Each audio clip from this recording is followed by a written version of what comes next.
Today, I have a very important interview. This is a phenomena that I don't think is extremely mainstream. Back in 2016, I interviewed a gentleman, Dr. John Hall, and back then we discussed electronic harassment. He and his girlfriend had been going through this, and it was a pretty bleak situation. Anyway, I've seen this phenomena. It seems that it's growing. And recently I came across a group called Targeted Justice. They help victims that are in electronic harassment situations. You may have heard the term targeted individual. Well, today we're going to discuss that issue with my guest. Today, my guest is Anna Toledo. She is advisory board member of Targeted Justice. She was born and raised in Puerto Rico. She is an attorney at law admitted to the Puerto Rico Supreme Court, United States District and Court of Appeals for the First Circuit. And after obtaining her BA from Columbia College in New York City, she obtained a Juris Doctor from University of Puerto Rico Law School and a Master of Environmental Law from Vermont Law School. Anna became a targeted individual over 20 years when she was pursuing her call to organize and represent environmental justice communities in Puerto Rico, where she represented thousands of clients in federal citizen suits and state complex and class action litigation. Her mission is to help fight the torture and targeting of these individuals. And if you will help me welcome Anna. How are you doing today, Anna?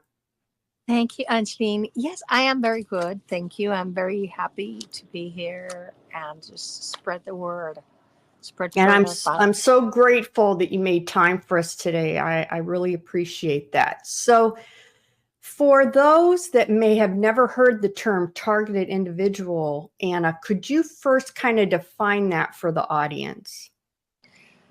Yes, targeted individual is a person that has been chosen by the deep state to form part of a human experiment that is very atrocious. Many people know about the historic MK Ultra experiments carried out by the CIA to perfect the art of mind control, and also COINTELPRO, which was carried out by the FBI against movements that were either socialist or communist, or this was in the 50s, 60s, 70s. And it's very close to my heart because in Puerto Rico, a lot of people that pursued independence were victims of COINTELPRO, and there was a huge class action lawsuit deemed the dossiers. And these people were, denied jobs. They were harassed. The same. It's the targeted individual program. It's a mixture of MK Ultra, which it's geared at mind control, and COINTELPRO, which is geared at destroying the person's position in society and opportunity to flourish. Now, you have your own story, so this is very personal to you. Could you tell us your story and how you even came to find out that you were a targeted individual? How does that happen? Well, see, Puerto Rico has traditionally been the land of experimentation. Since 1903, they have experimented on people there for many reasons. And it's very sad that because of our island, the nature of the island itself, it's very isolated. And not many people are bilingual. So people don't, and the news are filtered. So even though I was... when I found out, which I'm going to tell you right now, I was pretty well read. I had never heard the term targeted individual. So back in 1996, I started investigating. When I came back from Vermont Law School, I started investigating environmental problems and wanting to help environmental justice communities, as you mentioned. And in the class action, the biggest thing I started doing was investigating the atrocious nuisance coming from a wastewater treatment plant that was owned by the pharmaceutical, huge Merck, Pfizer, Bristol, all the huge pharmaceuticals that were in the north area, like Arecibo, Barceloneta, those coastal areas. The stench coming out of that place, when I smelled it for the first time, it's like my skin wanted to come out of my body. And I pledged I pledged to help those people because they would tell me stories like the stench comes in the middle of the night and I cannot sleep. And, their lives were really, for 30 years, they had undergone this trauma. So I did a class action that for 10 years it lasted, but that's when I got targeted. And how I know it, because when in 2021 horrible things started happening, the gang stalking was ramped up. I called a person that lived in California, and she told me, "Oh my God, you're a targeted individual." And I was like, "What's that?" Like, for 20 something years, I'd been targeted and gang stalked and everything.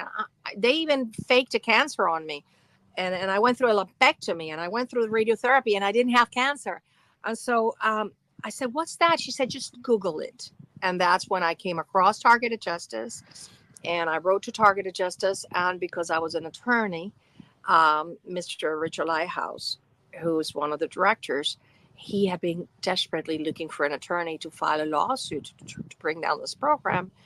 And Targeted Justice rescued me from Puerto Rico, airlifted me, and brought me to Houston to file this case. You brought up a lot of points there.